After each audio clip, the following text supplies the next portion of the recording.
kesempatan saya untuk menyampaikan maaf.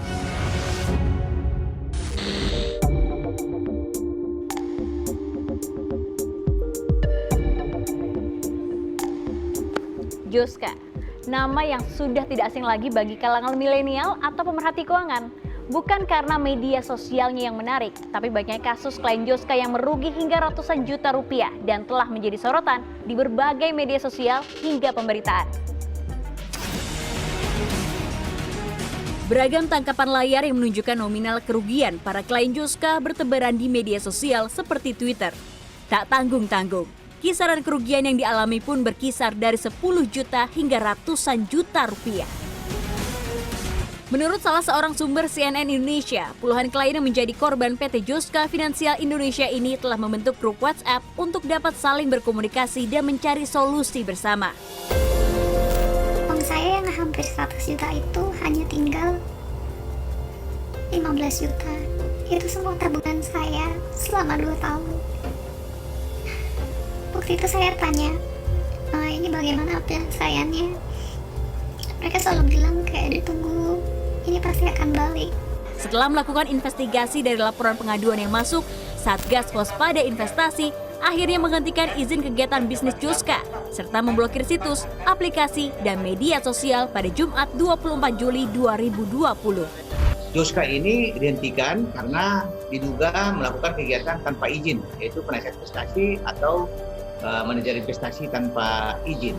Kemudian yang kedua, kita juga meminta kepada Joska untuk bertanggung jawab menyelesaikan semua permasalahan yang terjadi dengan nasabahnya. Kasus ini berawal dari adanya aktivitas yang dilakukan Joska terhadap rekening dana investor para kliennya. Tanpa izin terlebih dulu, Joska melakukan transaksi pembelian saham PT Sentral Mitra Informatika Tbk dengan kode LUCK. Saham LUCK yang anjlok alhasil berdampak terhadap portofolio keuangan klien yang memerah. Secara regulasi, Joska hanya mengantongi izin sebagai lembaga kegiatan jasa pendidikan lainnya. Sedangkan untuk melakukan transaksi nasabah di pasar modal, setidaknya Joska harus mengantongi izin sebagai wakil manajer investasi WMI atau wakil perantara pedagang efek WPPE. Beragam pertanyaan pun muncul. Apa sebenarnya hubungan yang terjadi antara Joska dengan emiten berkode LUCK tersebut? Dalam hal kalau misalnya mengelola dana ataupun transaksi jual beli atau trading atau dagang saham misalnya ya, itu adalah tugas dan fungsinya yang menggunakan izin di bawah OJK, tidak di bawah pasar modal. Jadi bukan wewenangnya, bukan tugas dan tanggung jawab serta tupoksinya dari perencana keuangan.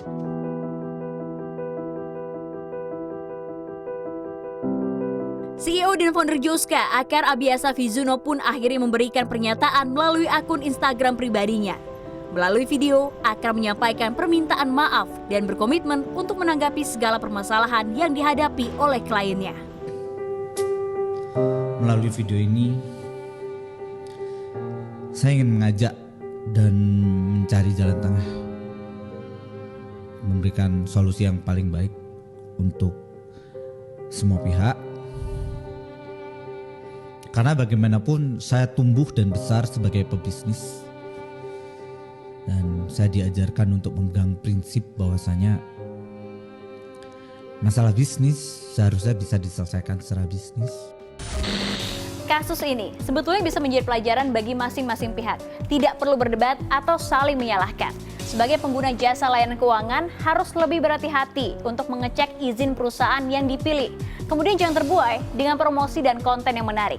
Dan yang paling terpenting, setidaknya belajar untuk memahami ilmu keuangan. Perencana keuangan hanya merencanakan, tetapi tetap Anda yang memutuskan. Vinanda Rahma, Nugra Endrianto, Jakarta.